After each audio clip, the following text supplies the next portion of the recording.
When the photographer called for just family during my brother-in-law's wedding reception, my mother-in-law Florence placed a firm hand on my shoulder. "Not you, dear," she whispered with a saccharine smile. "These are for the actual Blackwood family album." My husband Curtis simply avoided my gaze as he joined his mother, brother, and new sister-in-law in front of the ornate floral arch that I had secretly paid for, along with the rest of this lavish spectacle. I stood frozen at the edge of the dance floor, the champagne flute nearly shattering in my grip as I watched my family, pose without me. Before we jump back in, tell us where you're tuning in from, and if this story touches you, make sure you're subscribed, because tomorrow I've saved something extra special for you. The string quartet I'd commissioned played softly in the background, the melody a stark counterpoint to the humiliation burning through my veins. 3 years of marriage, and still, Florence Blackwood had made it abundantly clear I would always be an outsider, a commoner who had somehow ensnared her precious firstborn son. The photographer adjusted his stance, directing the perfect family portrait. "Maybe move in closer, everyone. This is going in the foyer after all," Florence had exclaimed earlier. The foyer of the Blackwood estate, a place my money had helped maintain, though none of them knew the extent of it. Not even Curtis. As the camera flashed, capturing the beaming faces of the Blackwood dynasty, I made my decision. The champagne suddenly tasted sweeter as I realized that patience had its limits, and mine had just run out. Florence had no idea that by excluding me from this moment, she had set in motion the collapse of her carefully constructed facade. I took another sip, a small smile playing at my lips. By the end of this night, everyone would know exactly who had paid for the Blackwood family perfection. The grand Blackwood estate sprawled across 10 acres of meticulously landscaped gardens, its Georgian architecture a testament to old New England money and centuries of accumulated privilege. Today, it hosted the wedding of Toby Blackwood, Curtis's younger brother, to Natasha Reynolds, the daughter of a pharmaceutical executive whose family connections had earned Florence's enthusiastic approval. I watched as Florence fussed over Natasha's train, adjusting it with the proprietary care she had never once shown toward me. At 48, Florence Blackwood maintained the slim figure and flawless appearance of someone who had never known real hardship. Her silver-streaked chestnut hair was pulled into an elegant chignon, her emerald dress custom-made to complement the wedding's color scheme. Her voice carried across the garden as she directed servers, adjusted flower arrangements, and occasionally shot disapproving glances in my direction. "Kara," she had said when introducing me to distant relatives earlier, "Curtis's wife. She works in, what was it again, dear? Accounting." The dismissive wave of her hand erased my role as chief financial officer at Meridian Ventures, one of the most successful investment firms in Boston. In Florence's world, my career would never be as important as my failure to come from the right bloodline. Curtis materialized at my side after the photos concluded, his handsome face slightly flushed from champagne and familial pride. At 34, he had inherited his father's height and his mother's sharp features, a combination that still made my heart skip, despite the growing chasm between us. "Having a good time?" he asked, loosening his tie slightly. His wedding band caught the light, a simple platinum circle that had replaced the family signet ring he'd originally proposed with after Florence's intervention. "Wonderful," I replied, my voice steady despite the storm brewing inside. "Your mother has outdone herself with the arrangements," Curtis beamed, oblivious to the irony. "She's been planning this day since Toby was born, practically. Everything has to be perfect for the Blackwood-Reynolds union." I bit back the truth that threatened to spill from my lips. Perfect, yes, and made possible by the $3 million I had quietly transferred to the Blackwood family accounts over the past year. Money that had saved them from financial ruin after Edgar Blackwood's disastrous investment in a failed tech startup had nearly bankrupted the family, a secret Florence had begged me to keep from her sons. Your father would be proud, I said. Instead, watching Curtis's expression soften at the mention of Edgar, who had passed away 2 years ago from a sudden heart attack, leaving behind a financial mess that only I had been equipped to discover and address. He would, Curtis agreed, his gaze drifting to where his mother now stood with Allison Parker, her best friend and fellow board member of the Blackwood Foundation. Mom's kept his legacy alive beautifully. If only he knew. If only any of them knew that Edgar Blackwood's legacy had been a house of cards that I had quietly shored up while Florence maintained the illusion of unbroken prosperity. The irony wasn't lost on me. I had preserved the very family name that Florence deemed I wasn't good enough to fully claim. The string quartet transitioned to a waltz, and couples began filling the dance floor.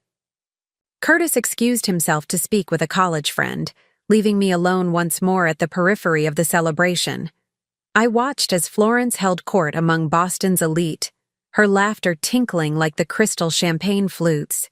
She caught my eye briefly, her smile never faltering as she gave me a small nod, acknowledgement without acceptance. As the evening progressed, I found myself on the terrace overlooking the gardens where the ceremony had taken place hours earlier. The roses were Florence's pride, their heady scent filling the air as dusk settled over the estate. Behind me, the reception continued in full swing, a perfect display of wealth and taste. Not enjoying the party? I turned to find Henry Lambert, Edgar's former business partner, and one of the few people who knew the truth about the Blackwood finances. At 65, Henry had the weathered look of someone who had earned his fortune rather than inherited it, his blue eyes sharp with intelligence and a hint of mischief. "Just getting some air," I replied, offering him a genuine smile. Unlike most in the Blackwood circle, Henry had always treated me as an equal, recognizing my financial acumen from our first meeting.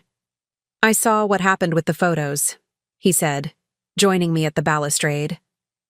"Florence hasn't changed much over the decades, has she?" I laughed softly. "That would require self-awareness." Henry studied me for a moment. "You know, Edgar always said you were the best thing that ever happened to this family, though I suspect he wasn't just talking about making his son happy." "Edgar was a good man caught in a bad situation," I said carefully. "A bad situation you helped fix," Henry replied, his voice lowered despite the privacy of our location. Without taking credit, I sipped my champagne. Some things are better kept private. Until they're not. Henry's gaze was knowing as he gestured toward the reception. "Florence has been telling everyone the wedding was funded by the Blackwood Family Trust. Maintaining standards," she called it. The truth was far less glamorous. There was no trust left. Not after Edgar's failed investments and years of living beyond their means. The Blackwood name remained prestigious, but their accounts had been nearly empty when I quietly began transferring my own funds, money from my family's shipping business that I'd grown through savvy investments, to preserve the illusion of wealth that meant everything to Florence. "Standards are important to her," I replied neutrally. The French doors opened, spilling golden light onto the terrace as Florence emerged with Allison and several members of the Boston Symphony Board. Their laughter faltered upon seeing me with Henry. "Henry, darling," Florence called out, recovering quickly. "You simply must join us for the cake cutting. Kara, would you mind checking on the gift table? I think some cards may have fallen." The dismissal was thinly veiled, her smile not reaching her eyes. Henry squeezed my arm briefly before dutifully following Florence inside. I remained on the terrace, watching as Curtis joined them, laughing at something Allison's husband said. He hadn't looked for me once. It hadn't always been this way. When we first met at a charity gala 4 years ago, Curtis had been charming, attentive, and seemingly independent. The son of Edgar and Florence Blackwood who'd forged his own path in environmental law rather than joining the family's investment firm. Or so I'd thought. What I discovered after our wedding was a man still tethered to his mother's approval, a dependence that had only grown after Edgar's death. Preparing and narrating this story took us a lot of time, so if you are enjoying it, subscribe to our channel. It means a lot to us. Now back to the story. The man who had once defended me against Florence's subtle criticisms now stood silently as his mother relegated me to the position of convenient outsider, useful for what I could provide, but never truly welcome. I made my way to the gift table, as instructed, not out of obedience but to avoid creating a scene. The enormous tent glowed with carefully curated lighting, highlighting floral arrangements that cost more than most people's monthly rent. Every detail screamed extravagance, from the hand-calligraphed place cards to the vintage champagne, all approved by Florence and paid for with money she didn't have. Natasha's parents, the Reynolds, circulated among guests with the confidence of people accustomed to wealth and influence. They had contributed to the wedding, of course, but nowhere near the amount Florence had led them to believe the Blackwoods were spending. The equal partnership between the families that Florence boasted about was built on financial fiction. "There you are!" Curtis appeared beside me, his cheeks flushed from dancing. "Mom's looking for you." "Is she?" I arched an eyebrow. I thought she preferred me out of sight. Curtis frowned, the crease between his brows deepening. "Don't start, Kara. Not today of all days." "Start what? A conversation about why your mother excluded me from family photos? Or why you let her?" He lowered his voice, glancing around to ensure no one was listening. "You know how traditional Mom is. Toby is her baby, and she wanted the core family for some of the photos." "Core family," I repeated, the words bitter on my tongue. "And after 3 years of marriage, I'm still not family." Curtis sighed, the sound weary and familiar. "Can we not do this now? It's Toby's wedding. Mom worked so hard to make everything perfect." I stared at him, wondering when exactly he had become this person, this man who could watch his wife be humiliated and find excuses for it. When had his backbone dissolved so completely? "Yes," I said finally. "She certainly puts on an impressive show." Relief crossed his features, mistaking my statement for concession. "Thank you for understanding. She wants us for the toast in 5 minutes." He kissed my cheek quickly before disappearing back into the crowd. I remained by the gift table, fingers tracing the edge of an envelope addressed to the happy couple in Florence's distinctive handwriting. Inside would be a check for an amount that would impress the Reynolds. Money that, like everything else in this wedding, had ultimately come from me. The irony wasn't lost on me. I had enabled all of this, the pretense, the exclusion, my own humiliation. For 3 years, I had maintained the charade of Blackwood prosperity out of love for Curtis and respect for Edgar's memory. I had been the silent foundation upon which Florence rebuilt her social empire after Edgar's financial mistakes nearly destroyed it. And my reward? To be treated as an accessory, convenient when needed and invisible when not. As I watched Florence gather the family, her definition of family, for the toast, something shifted inside me. The accumulated slights, the dismissals, the way Curtis consistently chose his mother's approval over his wife's dignity. It crystallized into a cold clarity I had never allowed myself before. Henry caught my eye from across the room, raising his glass slightly in acknowledgement. The small gesture of solidarity reminded me that I wasn't as powerless as Florence believed. I knew things the Blackwoods desperately needed to keep hidden.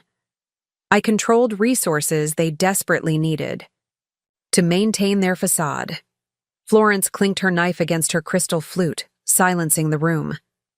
"If I could have everyone's attention for a family toast to the newlyweds," she announced, her voice carrying the practiced warmth of someone who had hosted countless social events. Family. The word echoed in my mind as I watched Curtis, Toby, Natasha, and Florence pose once again for photos, their glasses raised in celebration. The photographer captured the moment, another image for the Blackwood family album from which I would be conspicuously absent.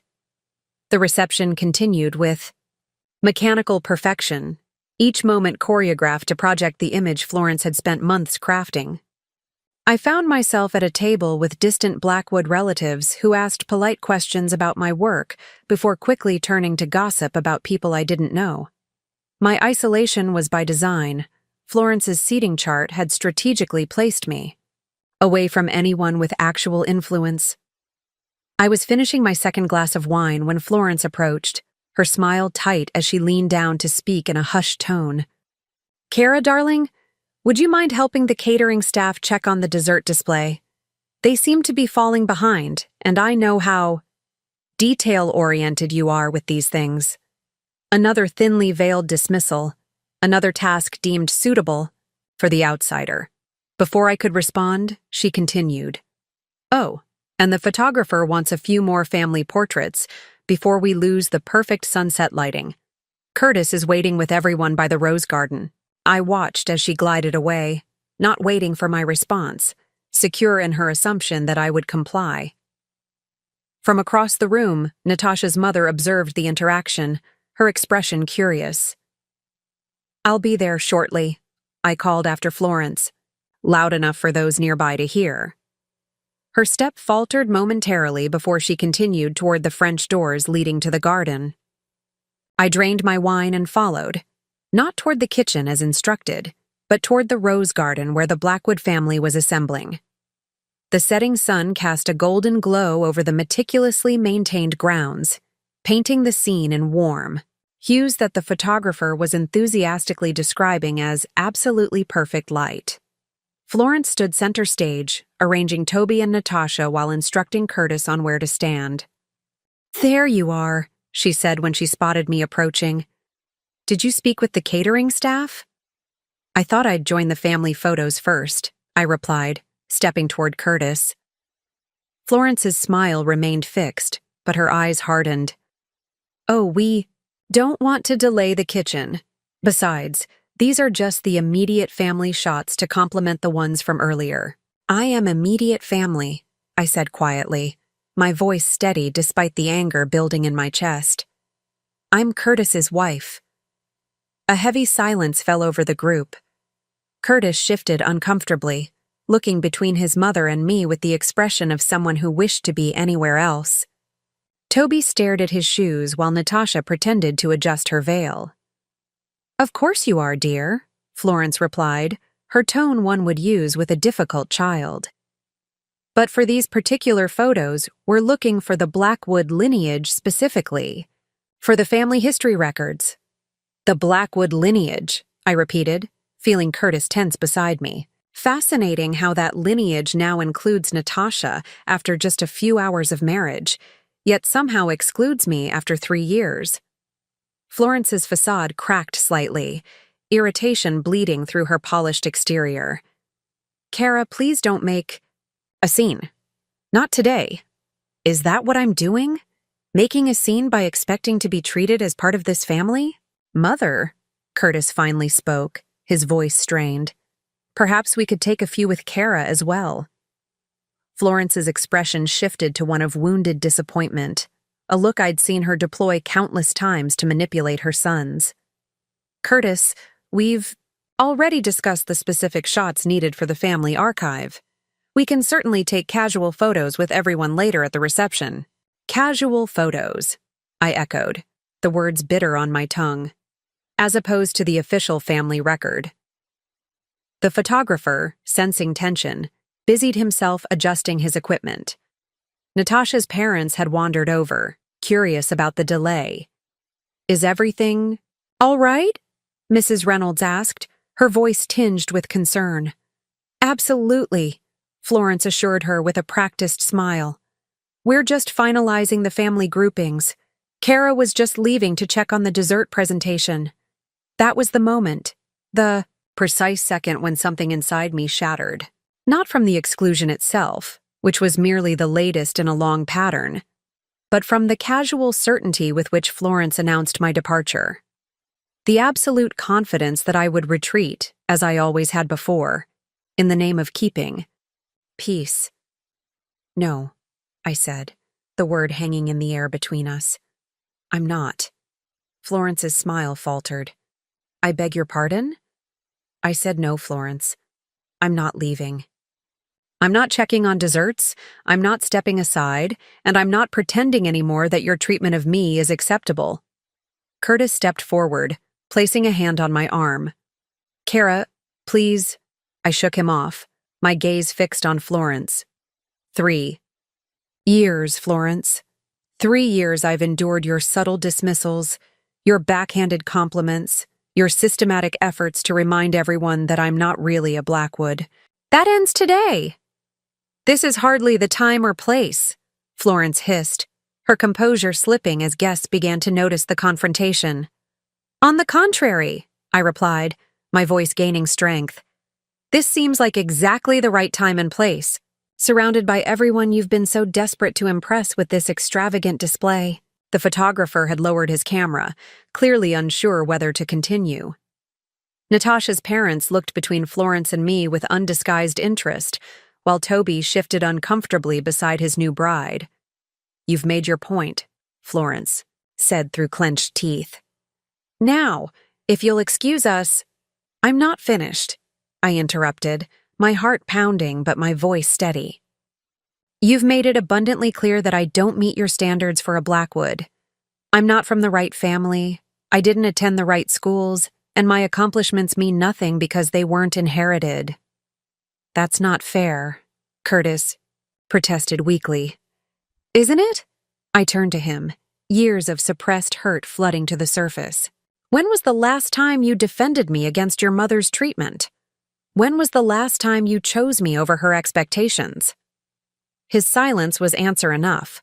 I returned my attention to Florence, whose face had flushed with anger and embarrassment. You've created this perfect image of Blackwood prestige, I continued, gesturing to the elaborate wedding setting around us. This illusion of old money and undiminished fortune, you've cultivated it so carefully, ensuring everyone believes the Blackwoods remain as powerful and wealthy as ever. Florence's expression shifted from anger to something closer to fear. She knew what I was capable of revealing, what secrets I had kept out of loyalty to a family that had never truly accepted me. That's enough, Florence snapped, her voice low but trembling with restraint. Curtis, please take your wife inside. She's clearly had too much to drink.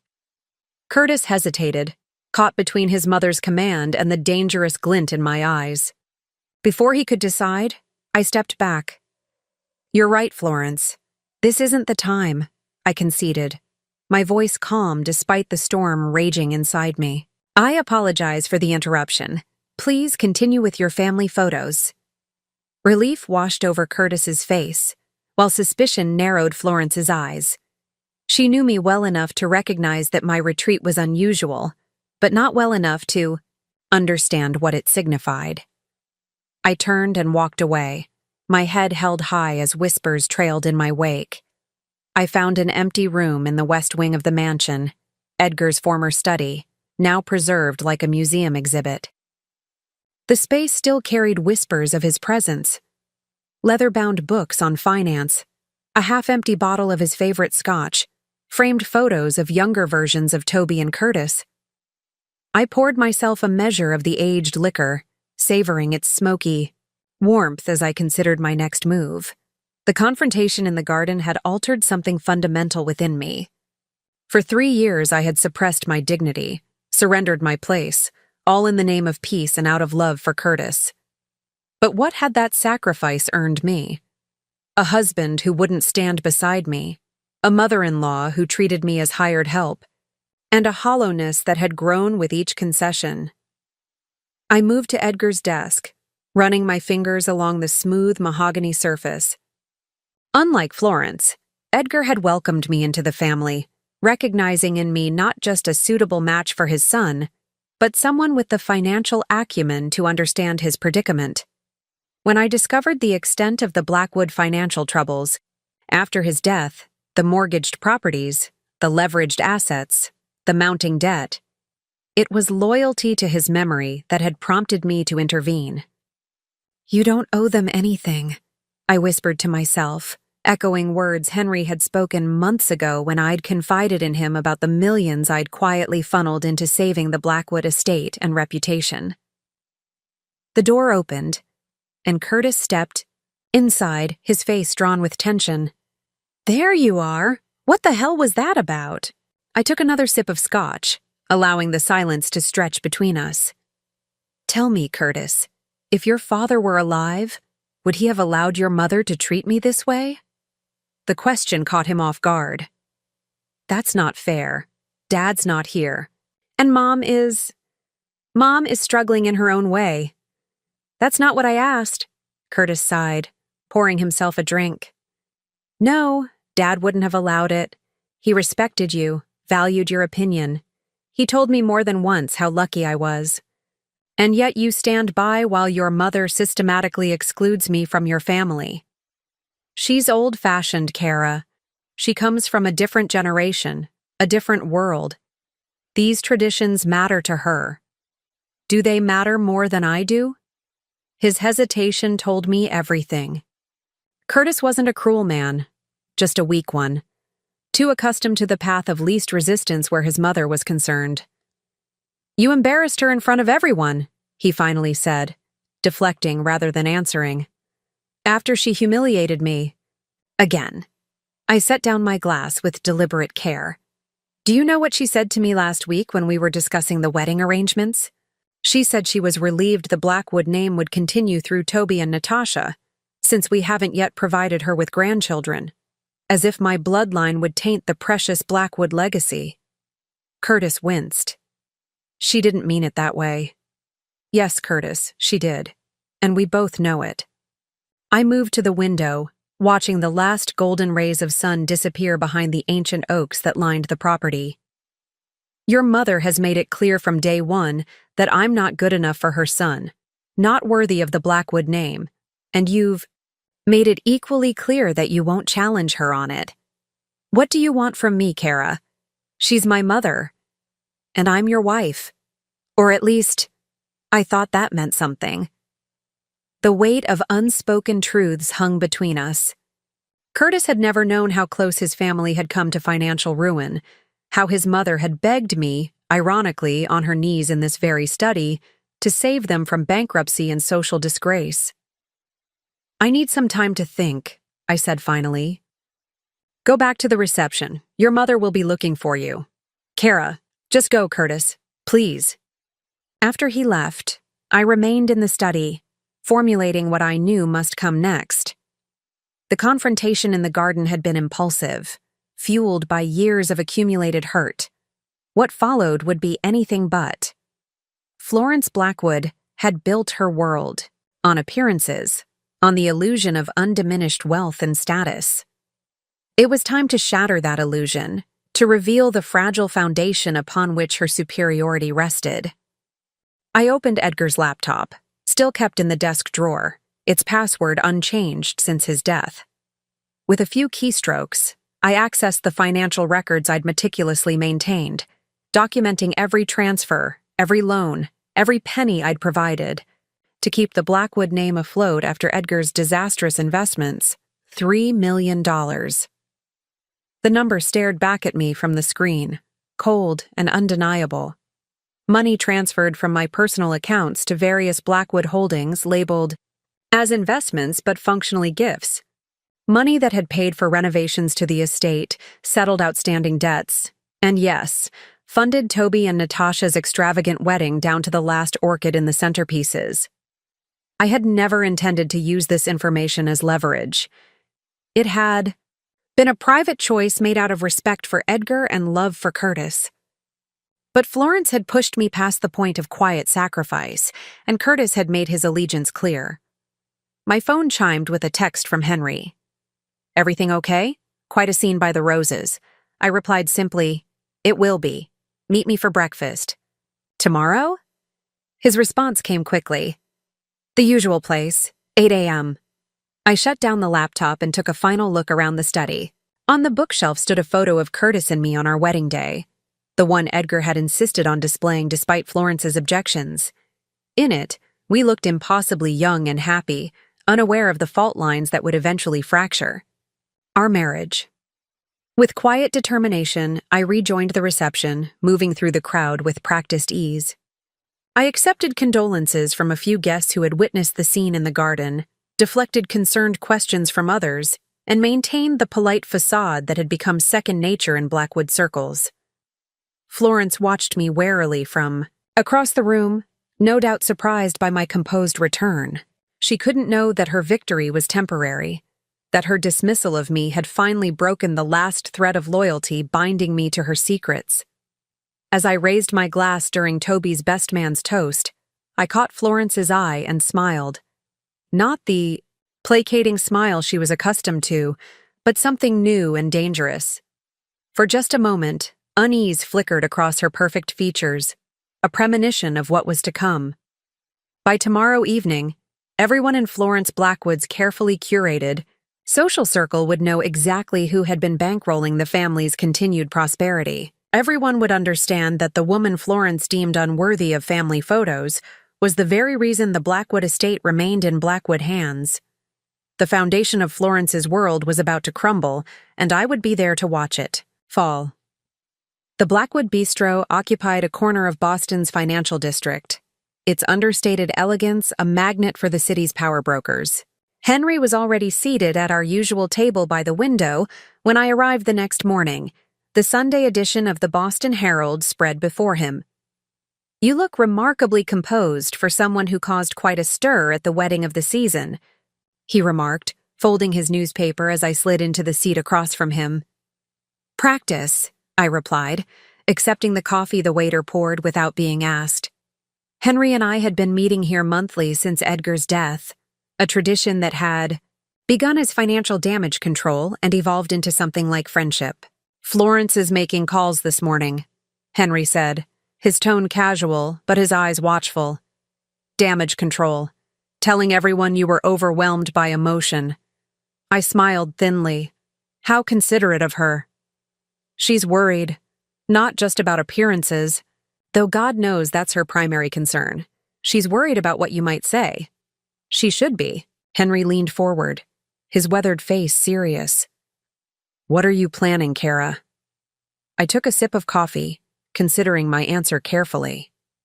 Henry had been Edgar's closest friend, the only person besides myself who knew the full extent of the Blackwood financial crisis. He had been there the day Florence discovered the truth, that Edgar's failed investment in a blockchain startup had wiped out not just their liquid assets, but put them on the brink of losing everything. "Do you remember the day Florence came to my office?" I asked instead of answering directly. Henry's expression softened with recollection. 3 weeks after Edgar's funeral, she was wearing black, but her pearls were still perfect. She sat across from me, just like you are now, and told me that under no circumstances could Curtis ever know about his father's financial mistakes. It would destroy him, she said, to learn that the Blackwood fortune was gone. As if the money mattered more than the man who'd built it. "Florence has always valued appearance over substance," Henry agreed. "It's how she was raised." She asked me to help them, not because I was family, but because I had the means and the expertise. The memory still stung, Florence's carefully calculated approach making it clear that my value lay in my bank account, not my place in the family. She promised that if I helped stabilize the family finances, she would accept me fully as a Blackwood. Henry's eyebrow rose. A promise she never intended to keep. No. I set down my cup with deliberate care. Because in her mind, money can be acquired, but breeding cannot. I could provide financial salvation, but I would always be the girl from South Boston whose father built a shipping company with his own hands rather than inheriting it. The waiter returned, taking our breakfast orders with practiced efficiency. When he departed, Henry studied me with the shrewd gaze that had made him a formidable business partner to Edgar. "I warned Edgar about Florence, you know," he said suddenly. "When they were engaged, I told him she wanted the Blackwood name more than she wanted him." "What did he say?" He laughed. "Said he knew exactly what he was getting. a beautiful woman who understood the social requirements of his position. He thought it was a fair exchange. Henry sighed. Edgar wasn't romantic, but he was practical. The problems came later when Toby and Curtis were born. Florence became obsessed with their position, their legacy. She pushed Edgar to take bigger risks to expand the fortune, to ensure the Blackwood name would remain synonymous with power. And he did it to please her, I finished. The parallels with Curtis weren't lost on me. Edgar loved his sons. Henry continued. He wanted them to have everything, the advantages of wealth without its burdens. He didn't realize until it was too late that Florence was raising them to value status above everything else. Our food arrived, but neither of us had much appetite. I pushed eggs around my plate, remembering my own introduction to the Blackwood dynasty 4 years earlier. Curtis and I had met at a fundraiser for the Boston Symphony, where I was representing my father's company as a corporate sponsor. He'd been charming, unpretentious, nothing like the entitled heir I'd expected. Our courtship had been a whirlwind, Curtis seemingly as enchanted by my directness as I was by his worldliness. The first indication that Florence might be an obstacle came at our engagement dinner, when she'd examined my ring with a tight smile and remarked that it was refreshingly modest. Edgar had intervened then, praising Curtis for choosing a partner with substance over flash, a compliment that had simultaneously defended me and established the battle lines. The wedding had been a negotiation of competing visions.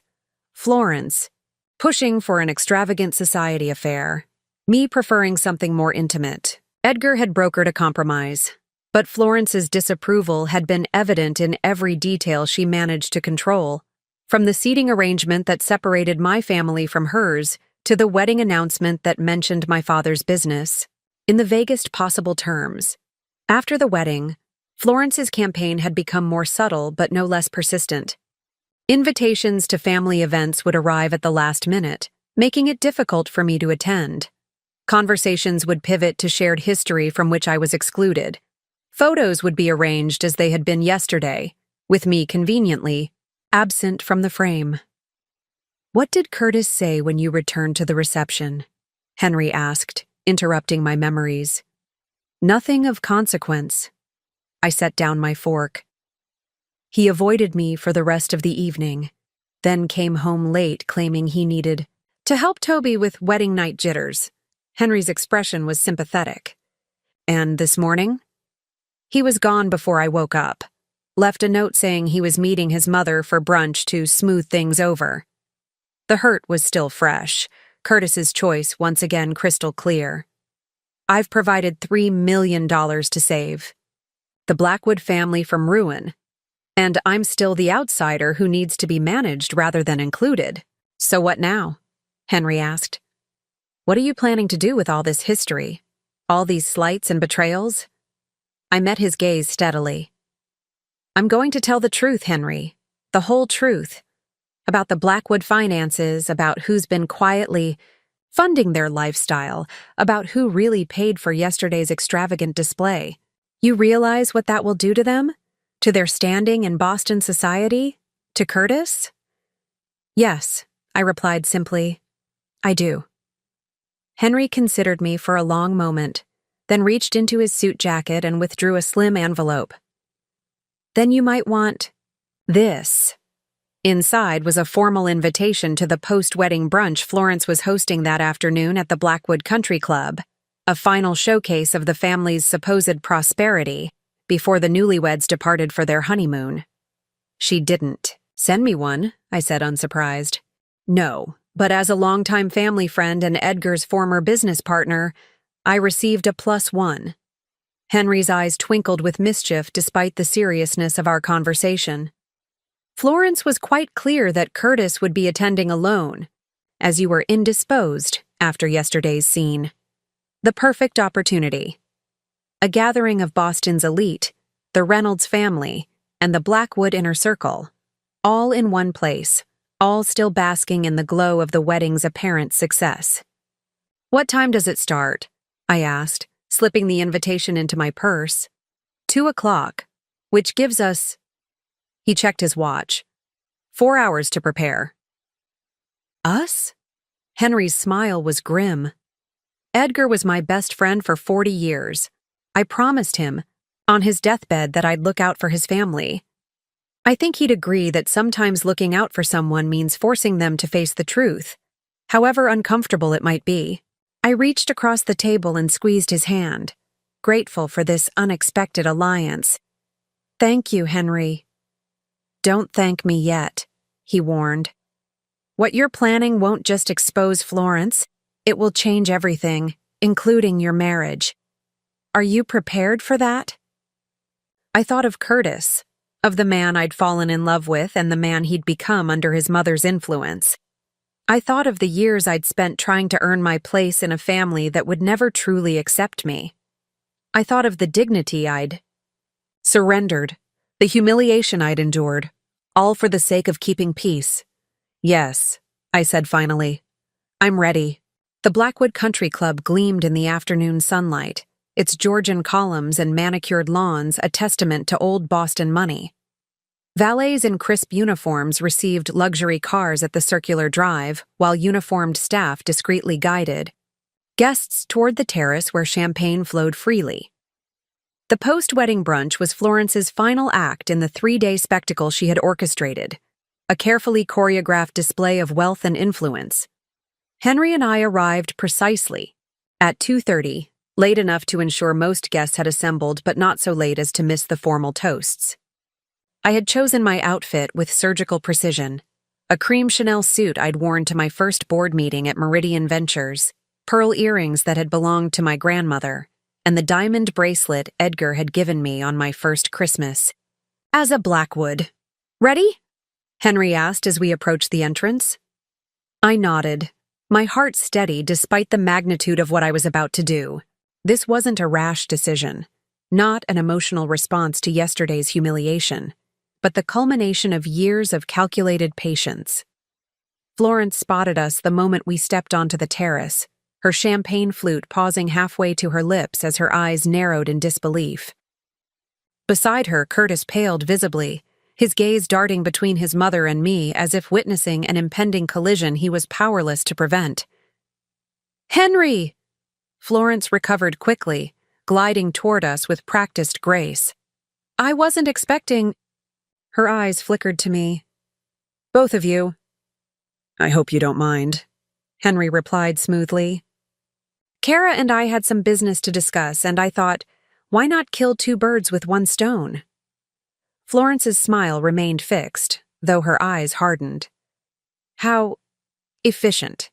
Curtis mentioned you weren't feeling well after yesterday's excitement. I'm feeling much better now, I assured her.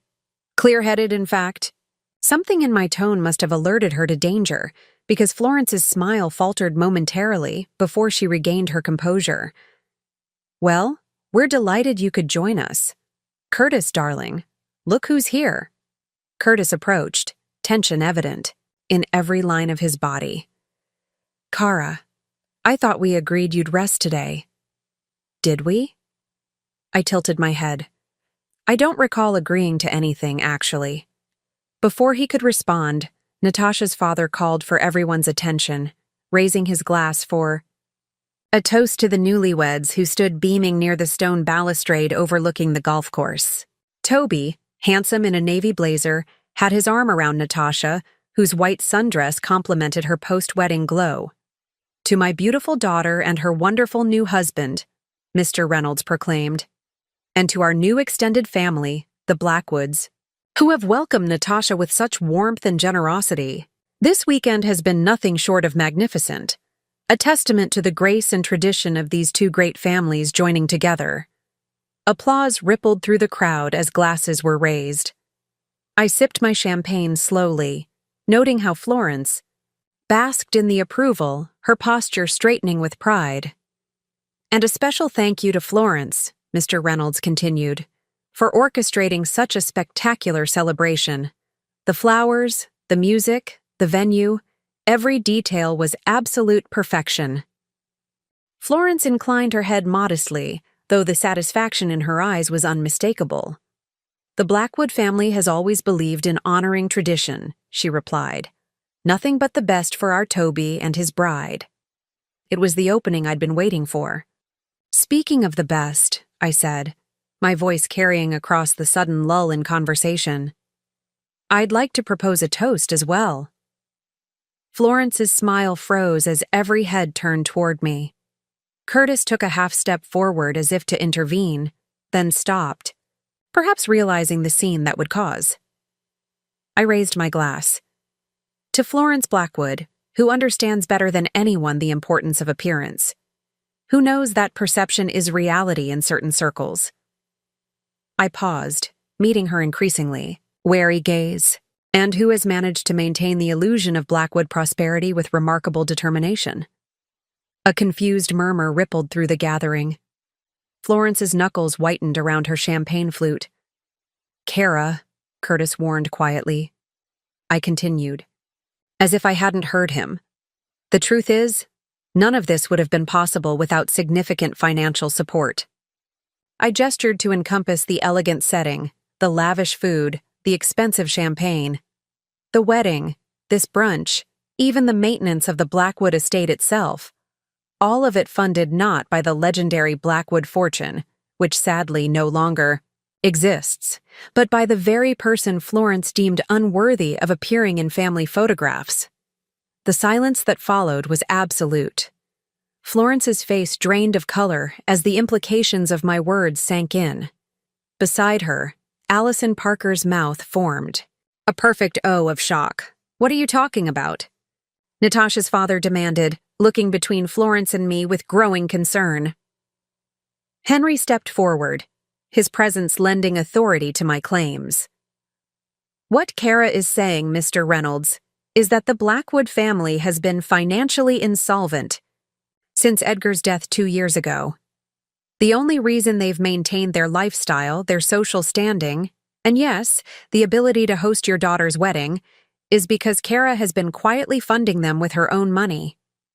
The dam had broken. Now it was time for the flood."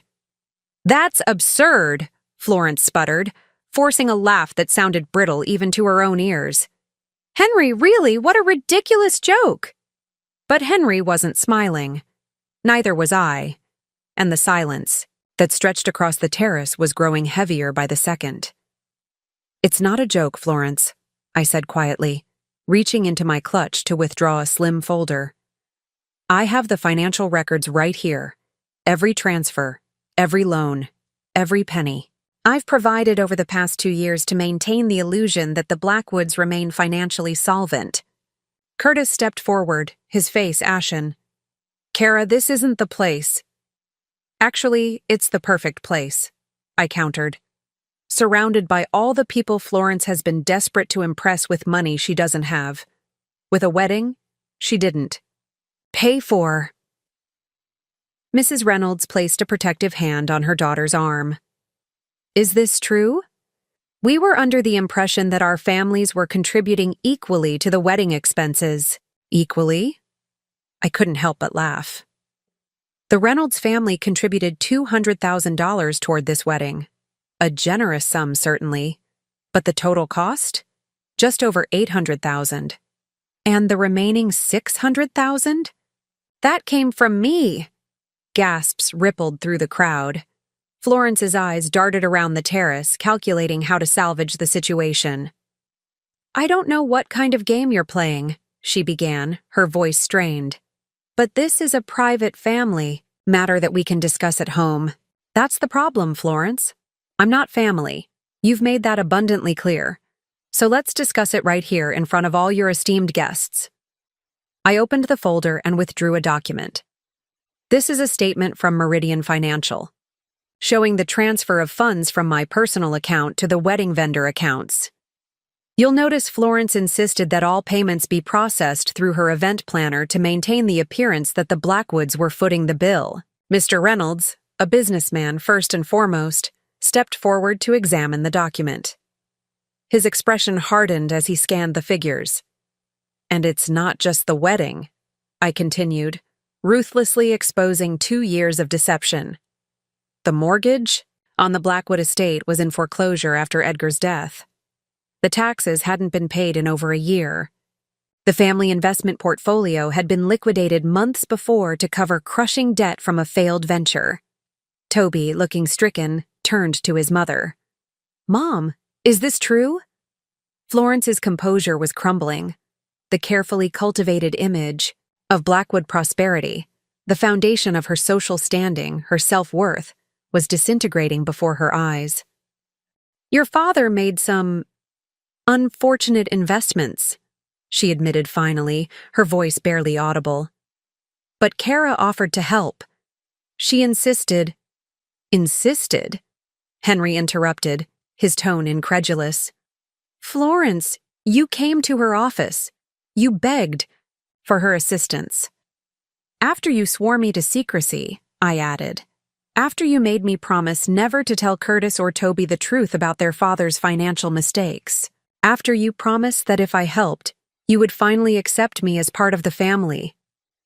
Curtis stared at his mother, comprehension dawning in his eyes. "You knew. All this time, you knew we were broke, and you let Kara bail us out while continuing to treat her like she didn't belong?" Florence's face contorted with a mixture of shame and defiance. "I was protecting you. Protecting the Blackwood name. What would people say if they knew Edgar had lost everything? So instead you borrowed millions from me without Curtis's knowledge," I said. "You maintained this elaborate charade of Blackwood wealth while systematically excluding the very person funding it all." The irony wasn't lost on anyone present.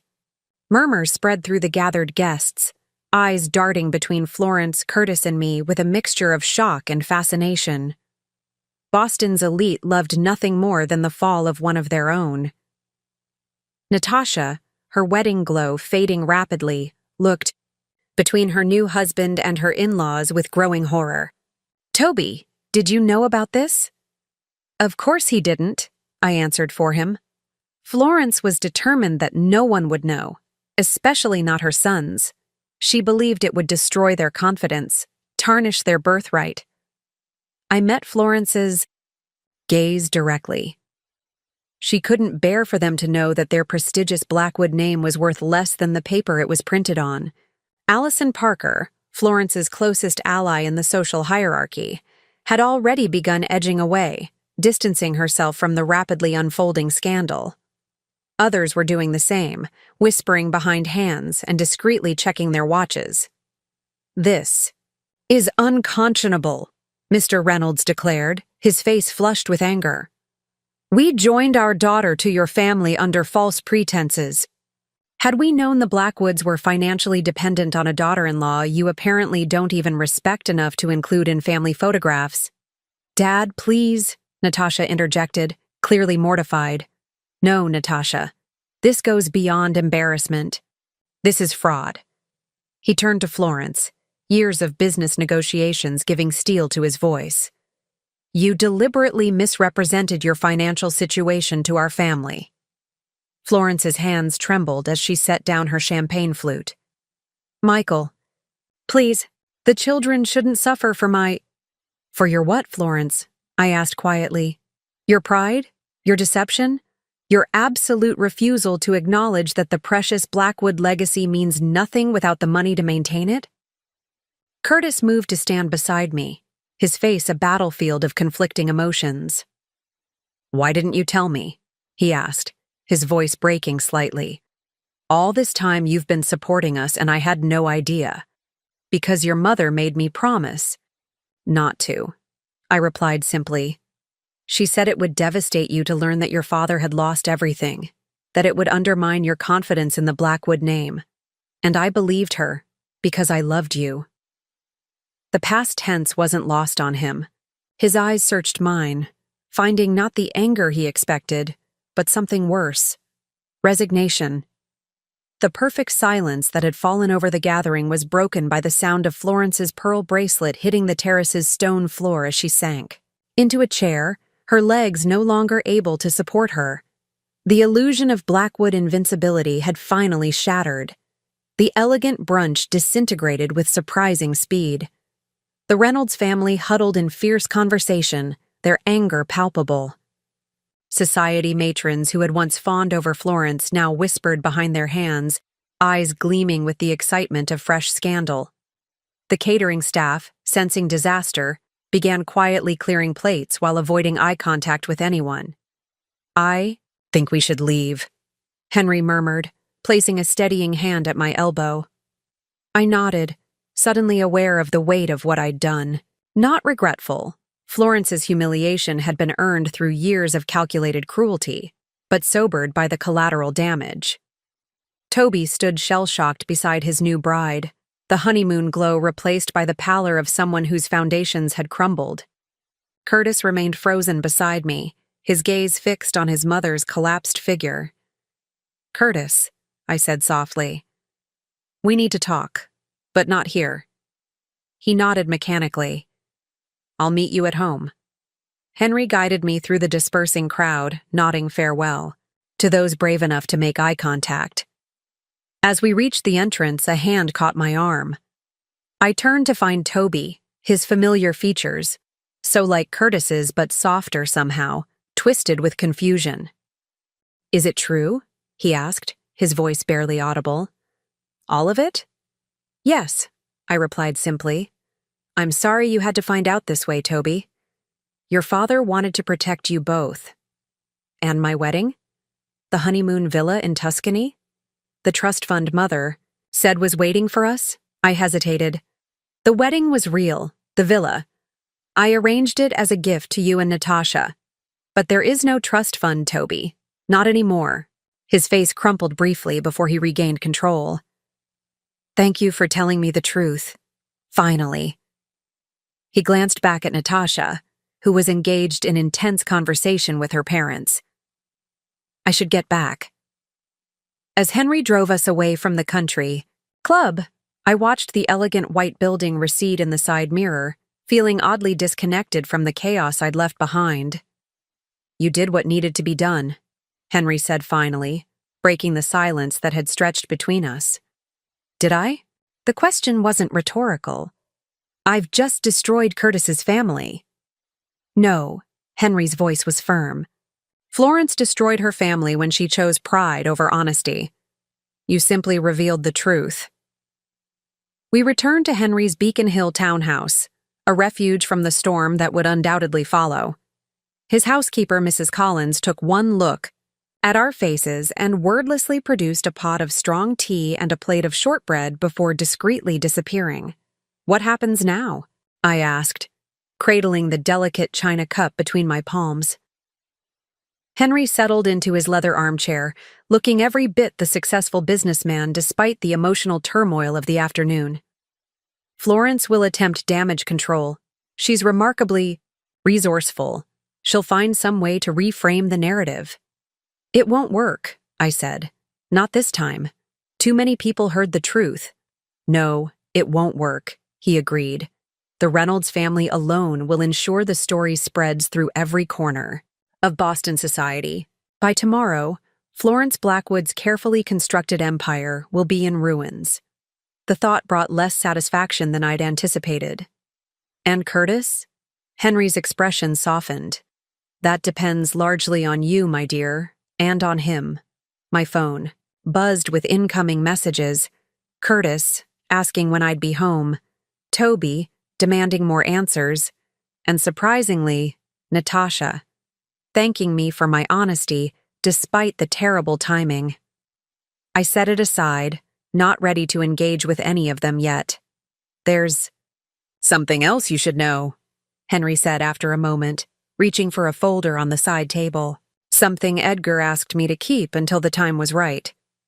He handed me an envelope bearing the Blackwood family crest, Edgar's personal stationery. Inside was a letter, dated just weeks before his death, addressed to Curtis and Toby. He knew he was dying. Henry explained quietly. The heart attack wasn't unexpected. His doctor had warned him for months that his stress levels were unsustainable. I scanned the letter, tears welling in my eyes at Edgar's elegant handwriting.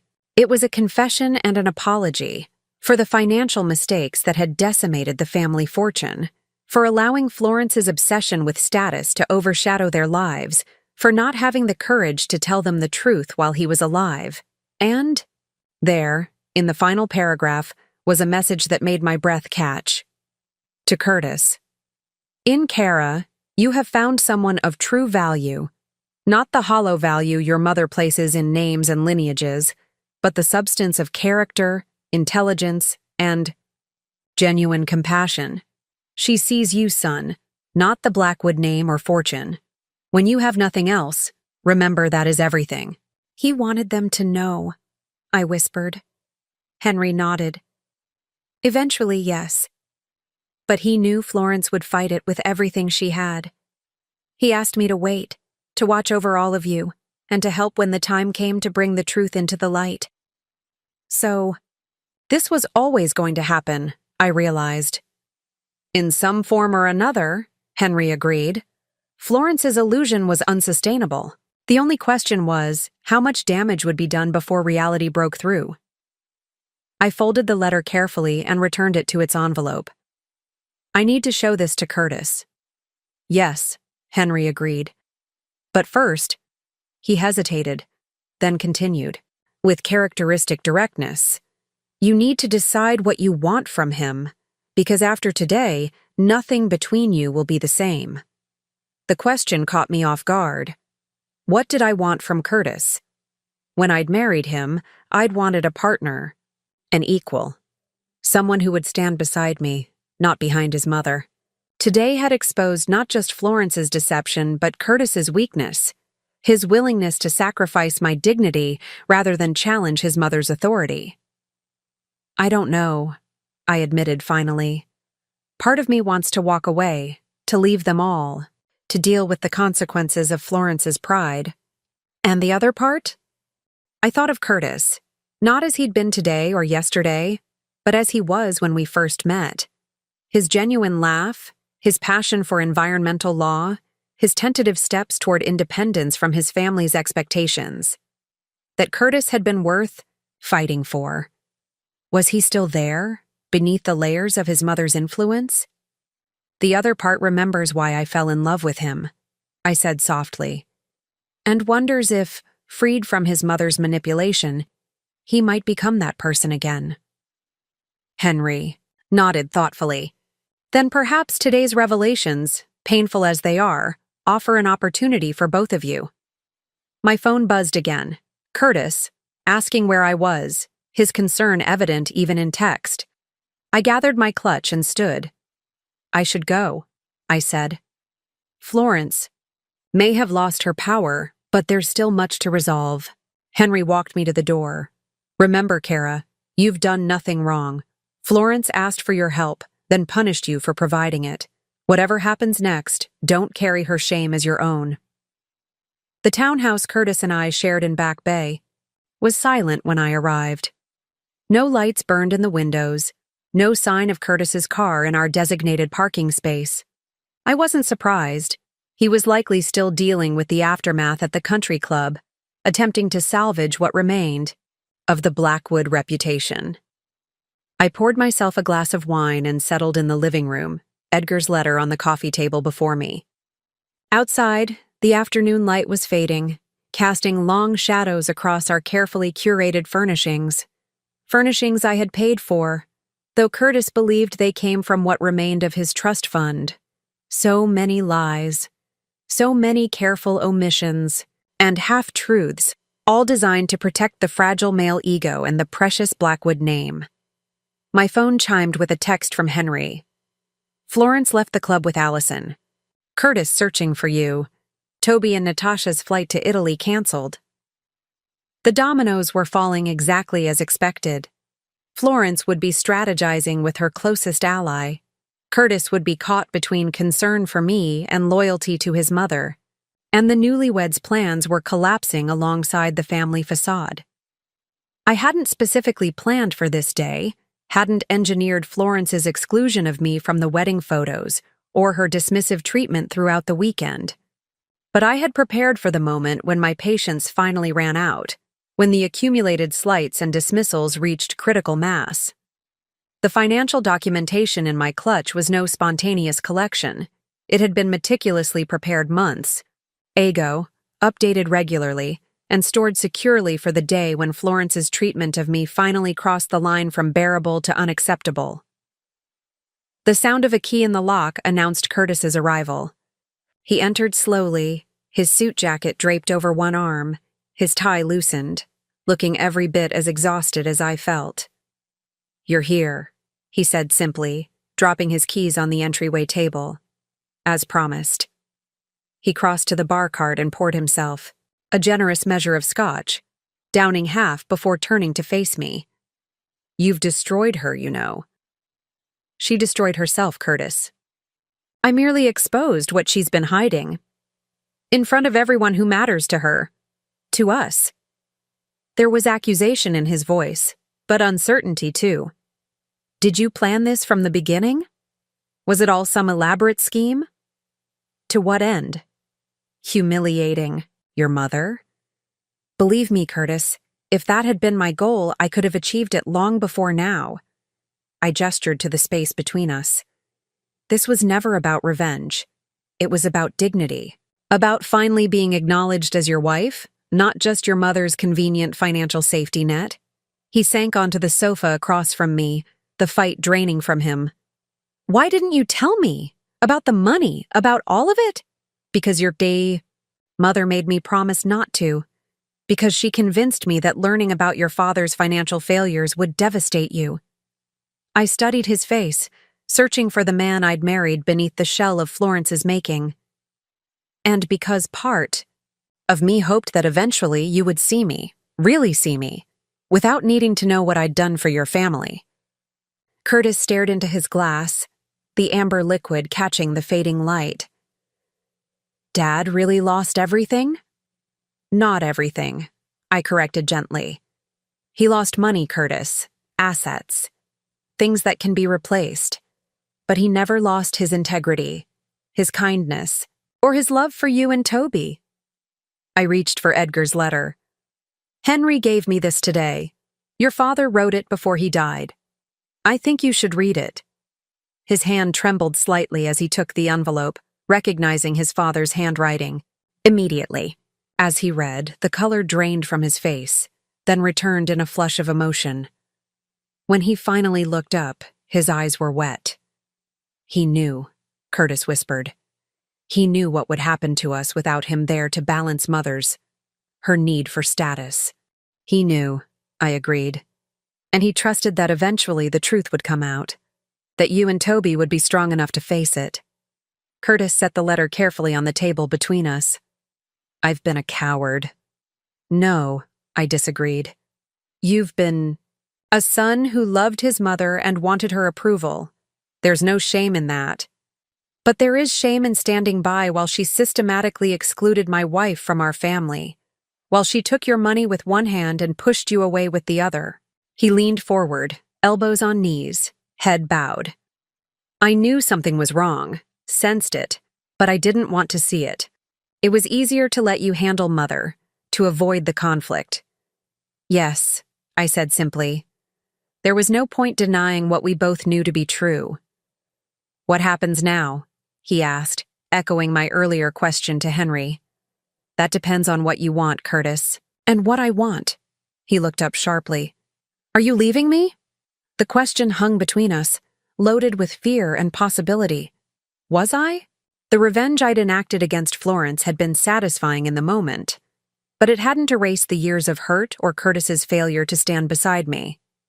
Yet Edgar's letter reminded me of what I'd once seen in Curtis, potential separate from his family name, goodness distinct from his mother's values. "I don't know," I admitted honestly.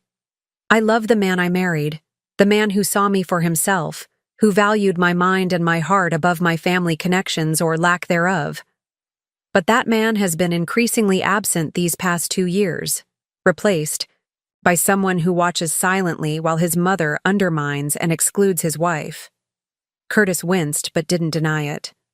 "I want to be that man again," he said quietly. "The one who deserved you. Then you need to decide who you are without your mother's influence, without the Blackwood name and fortune to define you. I rose, gathering my purse. And I need some time to decide if what's left is enough for me. Where are you going? Panic edged his voice. To my apartment downtown. Another secret I'd kept. The small but elegant pied-à-terre I'd maintained in my own name. A financial precaution that now served as emotional insurance as well. I need space to think, Curtis. And you need time to deal with your family. When will you come back? I paused at the door, the weight of the day settling on my shoulders. I don't know, but I'll call you tomorrow. There are practical matters we need to discuss. The estate mortgage, Toby and Natasha's situation, your mother's living arrangements. Kara, he called as I reached for the doorknob. I'm sorry, for all of it. I turned back, meeting his gaze directly. I know. But right now, that's not enough. As I stepped into the cool evening air, my phone chimed with a text from Henry. Florence requesting meeting tomorrow. Says she has proposition for you. Of course she did. Florence Blackwood wouldn't surrender her carefully constructed world without a fight. What she didn't realize was that the battle was already over, not just because her social standing was in tatters, but because I no longer cared about earning her approval or acceptance. For the first time in 3 years, I was free of the Blackwood shadow. Whether Curtis would step into that freedom alongside me remained to be seen. Florence chose the Bristol Lounge at the Four Seasons for our meeting. Neutral territory with sufficient privacy for sensitive conversations, yet public enough to discourage scene-making. When I arrived precisely at noon, she was already seated at a corner table, her posture rigid, her appearance immaculate despite the chaos of the previous 24 hours. Kara? She acknowledged stiffly as I took the seat across from her. Thank you for coming. You said you had a proposition, I replied, declining the social niceties that would normally precede such a conversation. Those privileges had been forfeited long ago. A waiter appeared at my elbow. Florence had already ordered tea, its delicate aroma wafting between us. I requested black coffee, strong and unadorned. I've spent the night considering our situation, Florence began once the waiter departed. Her voice was controlled, betraying nothing of the humiliation she must have endured. What happened? Yesterday was unfortunate. Unfortunate? I repeated, eyebrows raised. That's an interesting characterization of your years of deception. Her lips tightened briefly. We both made choices, Kara. I chose to protect my sons from knowledge that would have devastated them. You chose to help, then to weaponize that help when it suited you. Is that how you see it? That I weaponized my assistance? I leaned forward slightly. Florence, you begged me to save your family from financial ruin. I agreed, asking nothing in return except to be treated with basic respect and dignity as your son's wife, a condition you consistently failed to meet. A flicker of something, not quite shame, perhaps recognition, crossed her features before she marshaled them back to careful neutrality. We have different perspectives on the past. I'm more concerned with the future. And what future do you envision, Florence? One where your social standing remains intact? Where the Blackwood name continues to command respect, despite having nothing behind it but air? She set down her teacup with precision. I'm proposing a compromise that benefits us all. The damage is done. My sons know the truth about our finances. The Reynolds family is justifiably upset, and certain social circles will need careful management in the coming months. And how does this concern me? You control the purse strings, Kara. Whether we like it or not, the Blackwood estate, the family investments, even Toby and Natasha's future, they all depend on your continued financial support. I couldn't help but laugh. So after publicly humiliating me, excluding me from family events, and treating me as an afterthought for 3 years, you're now asking me to continue funding the Blackwood lifestyle. I'm offering a genuine partnership, Florence countered. Full acknowledgement of your contributions, both financial and otherwise. A seat at the table, so to speak. At the table? I echoed. You mean the family table you've repeatedly denied? Me access to? The one where you ensured I wasn't photographed? That table? Florence's composure slipped slightly, frustration bleeding through her careful mask. I made mistakes.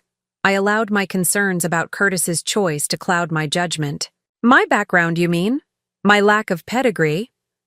Your unconventional upbringing, she amended carefully. My father built a shipping company from nothing, Florence. He valued hard work, integrity, and genuineness, qualities the Blackwood name traded on long after the actual virtues disappeared. I sipped my coffee, letting the bitterness fortify me. You never gave me a chance because I represented everything you feared. Success without lineage, wealth without heritage. Florence studied me, her calculating gaze measuring my resolve. Perhaps I misjudged you. No, you judged me accurately. You just failed to recognize that your judgment said more about you than about me. I set down my cup. What exactly are you proposing, Florence? In specific terms. She straightened, shifting into the negotiation stance I'd observed at countless charity functions when she was securing donations. A fresh start, public acknowledgement of your role in the family finances, your name added to the estate deed, board positions on the family foundations, and my personal commitment to ensure you're treated as a full member of the Blackwood family. And in return, discretion regarding the extent of our financial difficulties, a unified public narrative that presents the situation as a temporary cash flow issue rather than complete insolvency, and, she hesitated, continued financial support while we rebuild. There it was, the core of Florence Blackwood's proposition. She was offering the acceptance I'd once craved in exchange for preserving what remained of the Blackwood facade, and continued access to my money.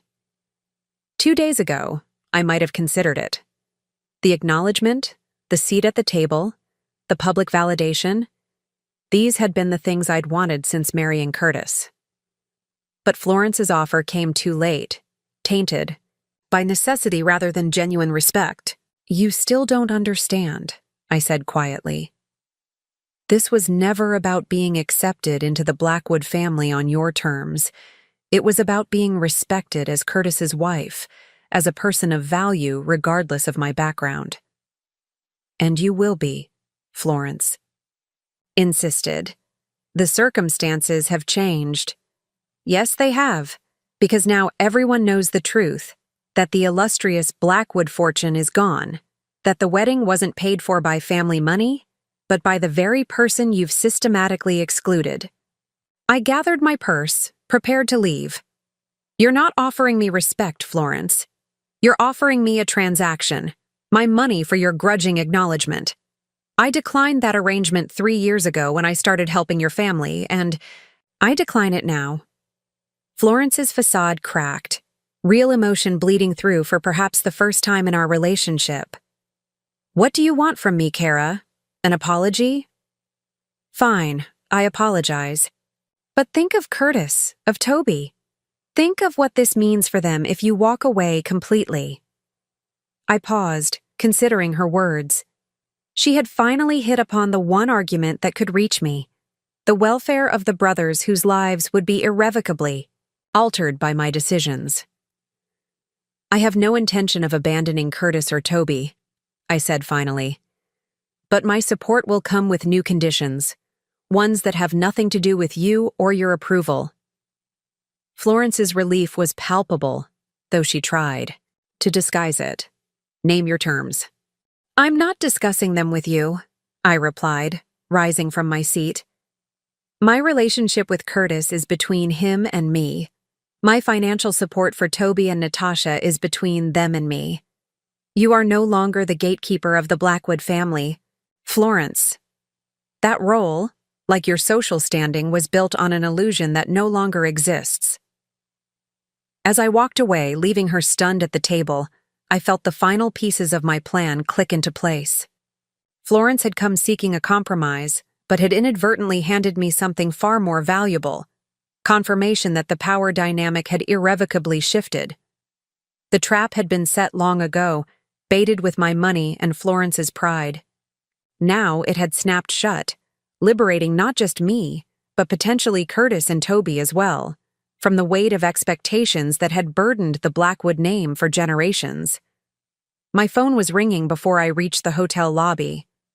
"Curtis," I heard.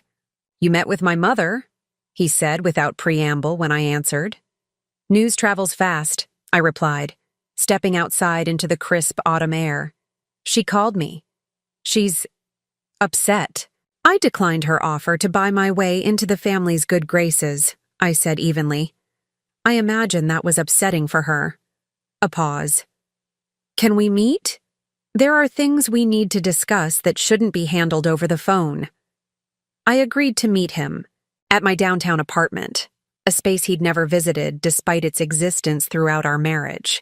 Another boundary I'd maintained, another secret kept, not out of deception but self-preservation. The apartment was a reflection of the person I'd been before meeting Curtis. Modern, minimalist, unapologetically my own taste rather than the traditional aesthetic the Blackwoods preferred. I'd purchased it with my first major investment return, a tangible symbol of independence that had proven more prescient than I'd realized at the time. Curtis arrived 30 minutes later, looking more disheveled than I'd ever seen him. His hair was uncombed, his shirt wrinkled, his eyes shadowed from lack of sleep. "Nice place," he commented, taking in the floor-to-ceiling windows overlooking the harbor. "How long have you had it?" 5 years. Since before we met." He nodded, slowly, processing this new piece of information about the woman he'd married yet never fully known. "You never mentioned it. You never asked about my life before you, Curtis." "Not really." I gestured to the sofa. "Please sit. Would you like something to drink?" "No, thank you." He remained standing, hands in pockets, uncertainty written across his features. "I spoke with Toby this morning. He and Natasha are postponing their honeymoon. The Reynolds family is reconsidering certain joint business ventures in light of recent revelations." "That's understandable." "Kara, what did you say to my mother?" She was nearly incoherent when she called. I related the conversation faithfully, watching Curtis's expression shift from concern to understanding as Florence's proposition became clear. "She still doesn't get it," he said finally, running a hand through his hair. "Even now, she sees this as a transaction to be negotiated, a problem to be managed." "That's who she is," I replied gently. "Florence views relationships as exchanges of value, social standing, financial support, family connections. It's how she's navigated her entire life." Curtis moved to the window, gazing out at the city skyline. "I've been thinking about what you said last night, about who I am without my mother's influence, without the Blackwood name." He turned to face me. "I don't know the answer yet, but I want to find out." "And how do you plan to do that?" "I've made a decision." His voice steadied, resolve replacing uncertainty. "I'm stepping away from the family completely, financially, socially, in every way that matters.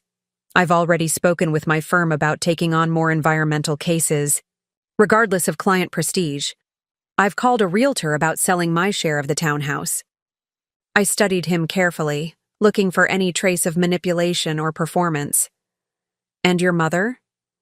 "She'll always be my mother, Kara, but I won't allow her to dictate my choices anymore, including how I treat the woman I married." He stepped closer. "I know it might be too late for us. I know I've failed you repeatedly. But whether you decide to stay with me or not, I need to become someone I can respect when I look in the mirror." His words resonated with unexpected sincerity. This wasn't Florence's calculated charm or social maneuvering. This was Curtis stripped bare of pretense, facing consequences perhaps for the first time in his privileged life. "It won't be easy," I warned him. "Your mother won't surrender her influence without a fight." "I know," he said simply, "but I'm ready for that fight now." The following Saturday, Henry hosted a small dinner at his townhouse, a gathering intentionally separate from the Boston social scene where the Blackwood scandal continued to reverberate. Toby and Natasha had accepted his invitation, as had Curtis. I arrived last, uncertain of what to expect from this impromptu family council. Henry's dining room was warm with candlelight, the table set with his late wife's china, but without the fussy formality Florence would have insisted upon. Toby and Natasha were already seated, their faces showing the strain of the past week. Curtis stood by the fireplace, visibly relieved when I appeared in the doorway. "Thank you all for coming," Henry said once we were settled with wine glasses, filled. "I thought it might be helpful to have a conversation away from external pressures." The euphemism for Florence hung in the air, acknowledged by Toby's grimace. "Have you spoken with her?" I asked him gently. "Not since Tuesday," he admitted. "She's staying with Allison Parker, apparently plotting some kind of social comeback." He exchanged glances with Natasha. "We've decided to take a step back from the family dynamics for a while. Michael Reynolds offered Toby a position with their company's West Coast division," Natasha explained. "We're moving to San Francisco next month." The physical distance they were creating spoke volumes about their need to escape Florence's orbit. Geography as a boundary when emotional ones had failed. "A fresh start," Curtis nodded approvingly. "That's brave." "What about you two?" Natasha asked, looking between Curtis and me. "I know things have been complicated, an understatement of magnificent proportions." Curtis and I had spent the past days in careful conversation, negotiating the landscape of our marriage with new honesty. There had been painful revelations on both sides, my resentment at his failure to stand up for me, his shame at his financial dependence, our mutual recognition that the foundation of our relationship had been compromised by secrets and silence. "We're working through it," I said simply. "One day at a time." "Curtis mentioned you've offered to honor the commitments made for our honeymoon and housing," Toby said, his expression serious. "I want you to know we don't expect that, Kara. None of this was your responsibility." "It wasn't about responsibility," I replied. "It was about caring for family, the family I chose when I married Curtis, regardless of whether that choice was reciprocated." Henry raised his glass. "To chosen family," he said, "and to Edgar, who would be proud of how his children are facing adversity with integrity." As we drank to Edgar's memory, the doorbell rang. Mrs. Collins appeared a moment later, her expression carefully neutral. "Mrs. Blackwood is here," she announced. "She's quite insistent on joining the gathering." The room froze.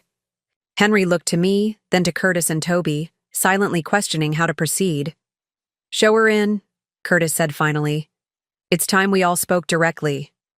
Florence swept into the dining room like a diminished queen, her designer outfit impeccable, but her eyes betraying her uncertainty.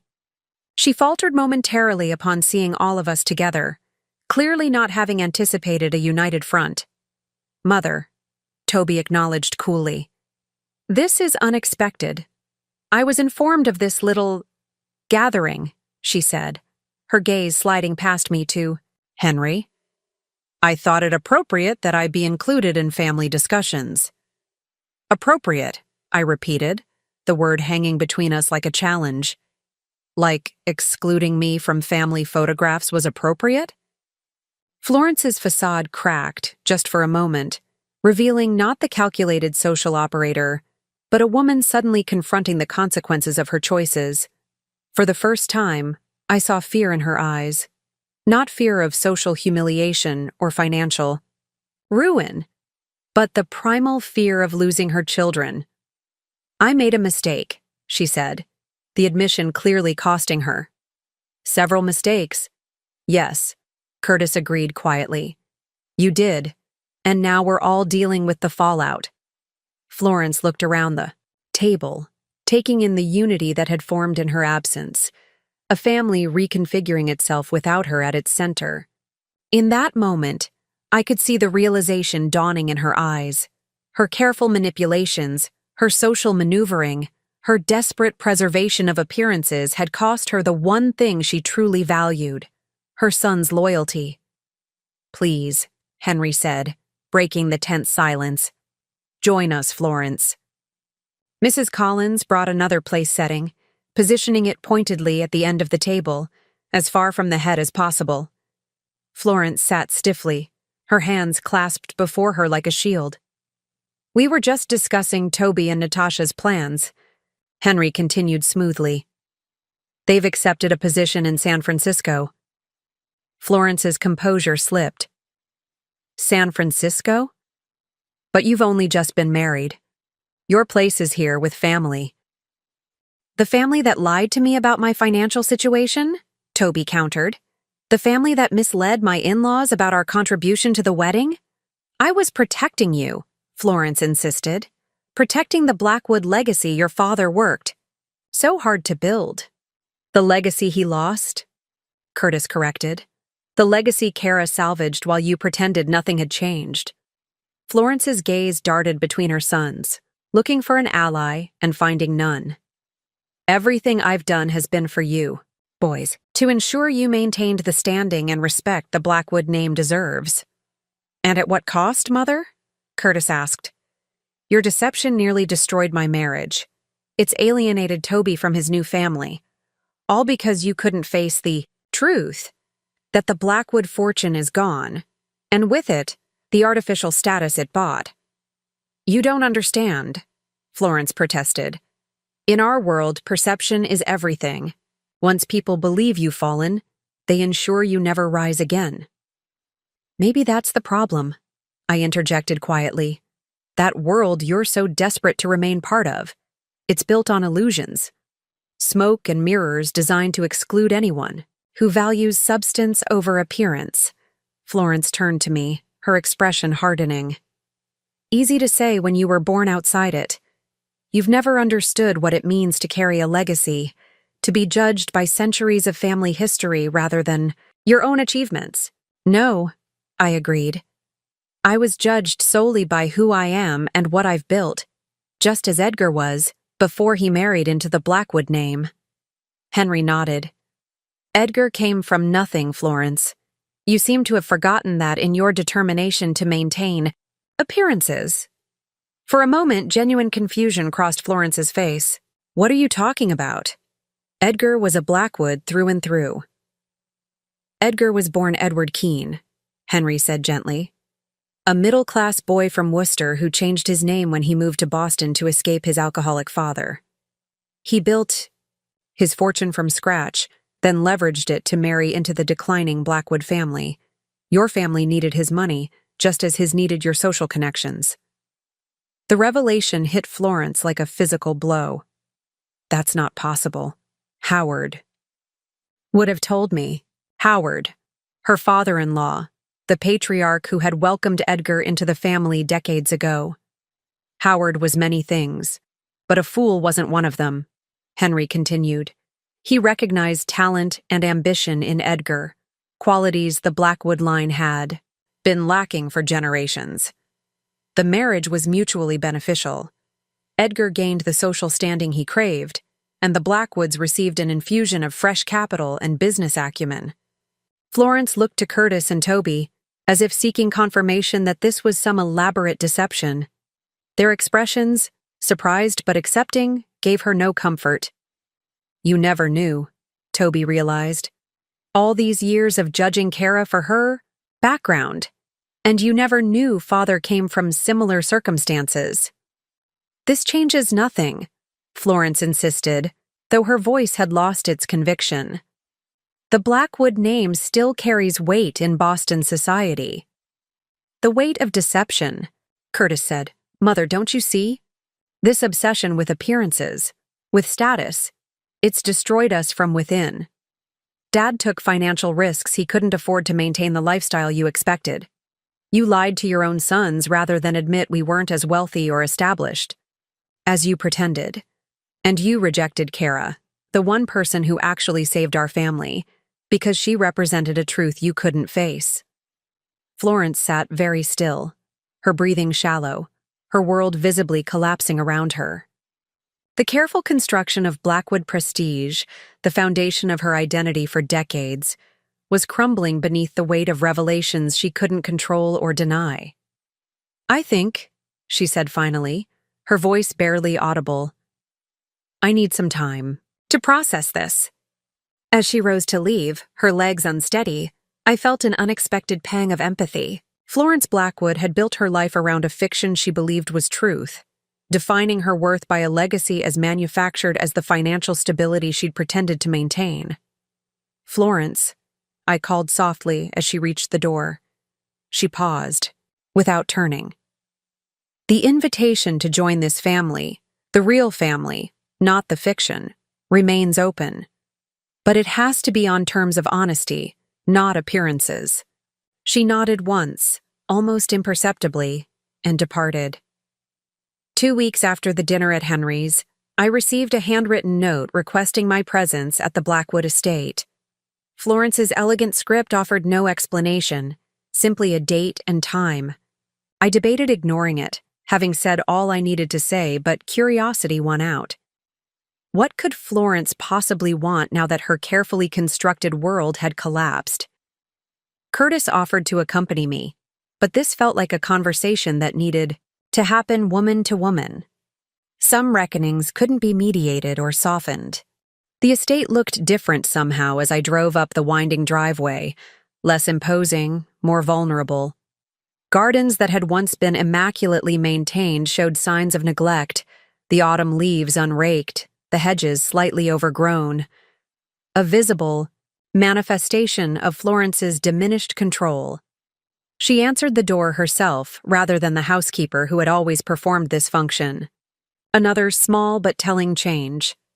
"Thank you for coming," she said, stepping back to admit me. I followed her to the solarium, a space that had once intimidated me with its perfectly preserved antiques and Florence's carefully staged tea service.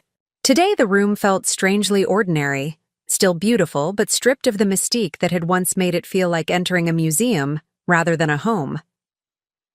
Florence gestured to a chair while she poured tea from a simple service. "No fine china today, just practical stoneware that wouldn't have been allowed at social gatherings."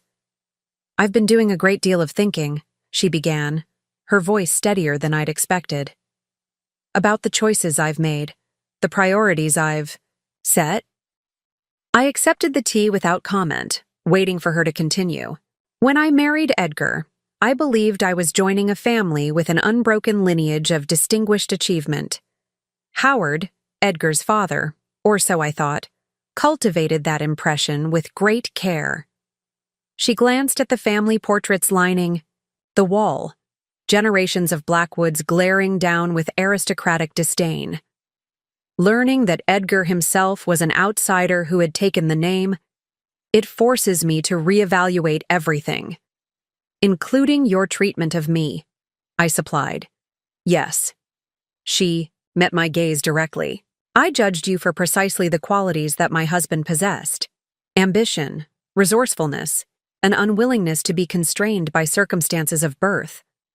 A faint, bitter smile crossed her lips. The irony isn't lost on me. "What do you want from me, Florence?" She set down her cup carefully. "Not forgiveness. I don't expect that. Not yet, anyway." She smoothed her skirt, a nervous gesture I'd never seen before. "I wanted to inform you personally that I've moved out of the estate. I've taken a small apartment in Cambridge near the university." This surprised me. Cambridge? That's quite a change from Beacon Hill. An appropriate one. "I've accepted a position with the university's development office, fundraising for scholarship students from underprivileged backgrounds." She almost smiled at my evident shock. "It seems my skills at persuading wealthy donors to part with their money can be redirected toward more meaningful ends." "And the estate?" "It belongs to the family, to you and Curtis, to Toby and Natasha when they visit. I've had the deed transferred accordingly." She hesitated. "My lawyer will provide all the necessary documentation to ensure the property and remaining family holdings are properly transferred to those who have actually maintained them." The gesture was significant, not merely a practical acknowledgement of financial reality, but a symbolic surrender of the position she had guarded so jealously. Why this change of heart, Florence? When we last spoke, you were still fighting to maintain your social position. She was silent for a long moment, staring out at the gardens her family had tended for generations. Edgar's letter, she said, finally. Henry showed it to me. Not just the part addressed to the boys, but a section written to me. Her voice caught slightly. He knew I would resist change, that I would cling to appearances even when they no longer served any purpose. He asked me to remember why he fell in love with me in the first place. And why was that? A genuine smile touched her lips. Sad, but real. Because when we first met, before I became obsessed with the Blackwood legacy, I was the girl who challenged convention, who spoke my mind regardless of social consequences. The quality I punished in you was precisely what Edgar had valued in me. The irony was both painful and perfect. Florence had spent decades suppressing her authentic self to maintain an illusion of aristocratic privilege, only to discover that the man she'd built her identity around had valued her for exactly the opposite reason. It's never too late to become yourself again, I said quietly. 6 months passed, bringing with them a gradual transformation, not just of circumstances, but of relationships. The Blackwood estate, once a monument to pretension and appearance, had become something simpler and more authentic under our stewardship. Curtis and I had moved in, not out of any desire to inhabit a mansion, but because someone needed to care for the place while we decided its ultimate fate. Toby and Natasha were thriving in San Francisco, far enough from Boston's social constraints that they could forge their own identity as a couple. The Reynolds family, initially furious about the financial deception surrounding the wedding, had eventually softened, largely due to Natasha's fierce defense of Toby as a victim rather than perpetrator of his mother's schemes. The young couple visited for Thanksgiving, filling the old house with genuine laughter, perhaps for the first time in its history. The most surprising transformation, however, was Florence herself. True to her word, she had reinvented herself in Cambridge, channeling her formidable social skills toward fundraising for educational access. Her apartment, a modest 2-bedroom overlooking the Charles River, contained only a few carefully chosen pieces from her former life. Edgar's desk, family photographs stripped of their ornate frames, and a simple pearl necklace he had given her on their first anniversary. Our relationship remained complicated. Too much hurt had occurred for easy forgiveness. But there had been gestures on both sides. I had helped her establish connections in the nonprofit world where my name carried weight. She had volunteered at my father's scholarship foundation, working without recognition to expand opportunities for first-generation college students. Curtis had transformed perhaps the most profoundly. Freed from his mother's expectations and the weight of Blackwood pretensions, he had rediscovered his passion for environmental law. He'd left his prestigious firm to start a small practice representing community groups fighting corporate polluters, work that paid far less but fulfilled him in ways his former career never had. "Have you decided what you'll do with the property?" Henry asked one evening as we sat on the terrace, watching the sun set over what remained of the Blackwood holdings. "Actually, yes," Curtis replied, reaching for my hand. "We've been discussing it with Toby and Natasha, and we think we've found the perfect solution." I smiled, still somewhat amazed that Curtis had embraced the idea so enthusiastically.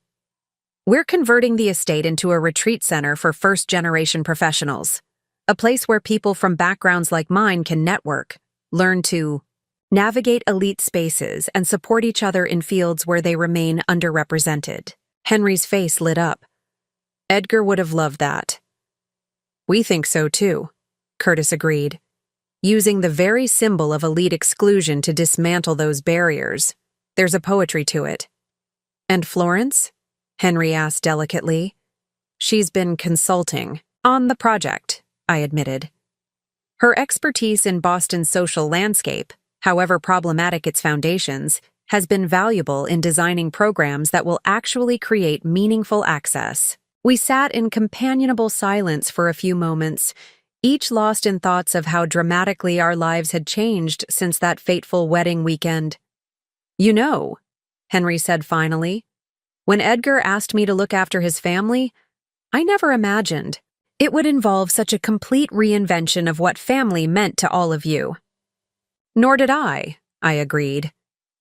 "When I married Curtis, I thought I was joining an established dynasty. Instead, we've created something entirely new." Curtis squeezed my hand.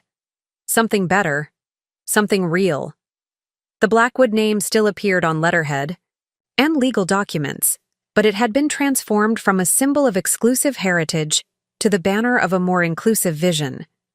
The power that had once been wielded to exclude now served to welcome. The privilege that had been hoarded was now being shared. When Florence joined us for dinner that evening, a monthly tradition we had cautiously established, she brought news of her latest fundraising success. As she described the students who would benefit from the scholarships, there was a passion in her voice I'd never heard during her years as Boston's premier socialite. "I've been thinking," she said hesitantly as we finished dessert, "about the family photos." Curtis and I exchanged glances, uncertain where this was heading. "I'd like to take new ones," she continued. "All of us together, for the entrance hall of the retreat center, if you're amenable." The request hung in the air, weighted with history and meaning. This wasn't merely about photographs, but about publicly acknowledging what constituted family, not bloodlines or social status, but chosen bonds of respect and care. "I think that would be appropriate," I said finally. On the morning of the retreat center's official opening, I stood alone in what had once been the Blackwood formal drawing room, now transformed into a bright meeting space where first-generation professionals would soon gather for workshops and networking events. The antique furniture had been replaced with comfortable, modern pieces, the dark wood paneling painted a warm white, the imposing portraits of Blackwood ancestors moved to the family wing where they belonged, as history, not intimidation. Caught a glimpse of myself in one of the few remaining original mirrors, struck by how different I looked from the woman who had stood silently by while excluded from family photographs just over a year ago. The change wasn't merely in appearance but in bearing. I stood straighter, spoke more directly, no longer measuring my words against Florence's potential disapproval. The revenge I'd enacted had brought satisfaction. Yes, the moment Florence realized her social standing had collapsed, when the truth of her financial dependence on me became public knowledge, when her carefully constructed world of appearance and pretense crumbled around her. In those moments, justice had felt pure and clarifying, but the aftermath had proven more complex, more human than the simple narrative of comeuppance I'd imagined. Florence's humiliation hadn't restored the dignity she'd stolen from me. Her fall hadn't elevated me. The victory had been hollow until it transformed into something else entirely. Not revenge, but revolution. Not punishment, but possibility. Deep thoughts? Curtis's voice pulled me from my reflection. He crossed the room to stand beside me, handsome in the simple suit he'd chosen for the opening ceremony. "Just reflecting on how we got here," I replied. "It's not exactly where I imagined we'd end up when I revealed the truth at Toby's wedding brunch." He smiled, a genuine expression that reached his eyes, something that had become more frequent as he shed the weight of Blackwood expectations. "What did you imagine?" "Honestly, that Florence would be ruined. You would be furious with me for my deception, and I would walk away feeling vindicated if somewhat alone. Instead, you saved us all," Curtis said quietly. "Not just financially, but from the fictions we'd built our lives around." I shook my head. "That's too simple. We saved each other." Through the windows, I could see the caterers setting up on the lawn where we would host the opening reception. Nearby, Florence was directing volunteers with the same precision she had once employed for charity galas, but with a new purpose animating her movements. Do you regret it? Curtis asked. Exposing the truth so publicly? Humiliating my mother the way she humiliated you? The question deserved honesty. Sometimes, I admitted. Not the truth itself, that needed to come out. But perhaps the method. The public spectacle of it. I turned to face him directly. Revenge feels righteous in the moment, but it leaves you hollow afterward. What sustained me isn't Florence's fall, but what we've built from the ruins. Curtis nodded thoughtfully. Dad would say the same thing. He wrote about it in his letter, that mistakes should be learned from, not just punished. The door opened, and Henry entered with Toby and Natasha, who had flown in for the opening. Behind them came Florence, her silver hair styled simply, her clothing elegant but far less ostentatious than in her society days. The photographer is ready when you are, Henry announced. He suggested the grand staircase for the family portrait. Family portrait. The word still carried emotional weight, the echo of exclusion, the memory of standing alone while the Blackwoods posed without me. But now, as we gathered on the staircase, Florence positioned herself at the edge rather than the center, a subtle acknowledgement of the new order. Kara should be in the middle, she said, surprising everyone. This is her vision we're celebrating today. As the photographer arranged us, I found myself in the heart of the group, Curtis's arm around my waist, Toby and Natasha beside us, Henry and Florence flanking the group. The composition wasn't merely physical, but symbolic, a visual representation of the transformation in our relationships. Everyone say, family, the photographer instructed. And we did, the word carrying different meanings for each of us, but linked by a shared understanding that true family had little to do with bloodlines or social standing. Real family was built on acceptance, on honesty, on seeing each other clearly, and choosing to remain connected despite flaws and failures.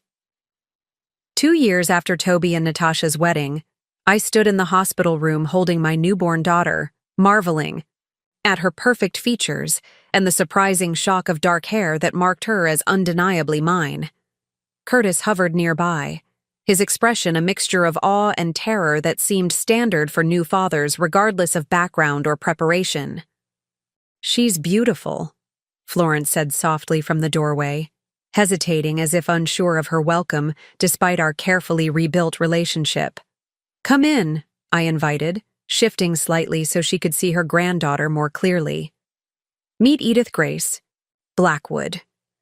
Florence's eyes widened at the name. Edith for my grandmother, a self-made woman who had helped my father build his shipping business. Grace for Curtis's great-aunt, the one Blackwood ancestor Florence had described as valuing character over conformity. May I hold her? She asked, her voice uncharacteristically tentative. I placed the baby in her arms, watching as Florence's carefully maintained composure melted away.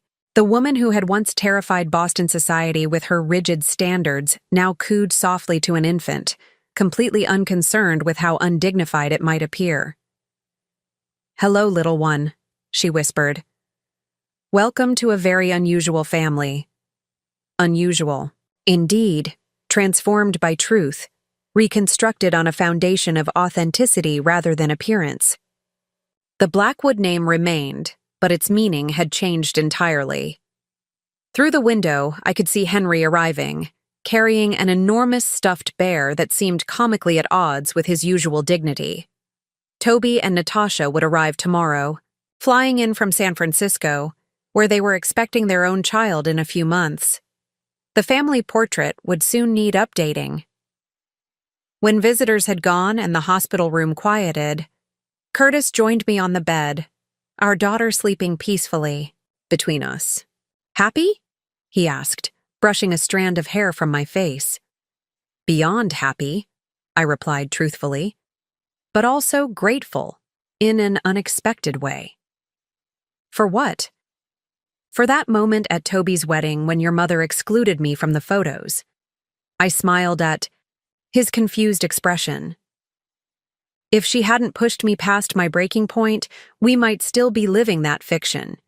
You trapped in a role that didn't fit. Me forever the outsider. Florence manipulating everyone from behind her social facade. Curtis considered this. So her cruelty was actually a gift? Not exactly. But sometimes the worst moments create openings for transformation that comfort never could. I gazed down at our daughter. The pain was real. The exclusion was real. But what came after, this new family we've created, that's real too, and worth everything it took to get here. Outside our window, Boston continued its rhythms. The social season, the charity galas, the careful calibrations of status and connection. But within our circle, a different metric had taken hold. Worth measured by contribution rather than consumption. Belonging based on mutual respect rather than birth or wealth. Family defined by choice rather than circumstance. When the photographer came the following week to capture Edith's first formal portrait, Florence arranged herself beside me without hesitation or direction. The placement was deliberate, significant. Her acknowledgement that the future belonged to new definitions of family, new understandings of legacy. As the camera captured the moment, I realized that the most profound revenge hadn't been Florence's public humiliation or the collapse of her social standing.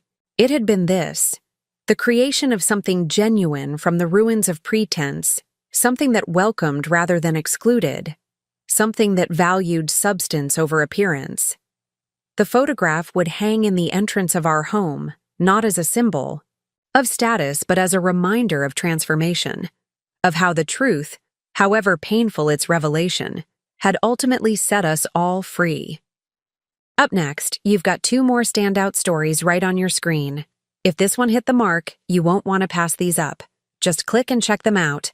And don't forget to subscribe and turn on the notification bell so you don't miss any upload from us.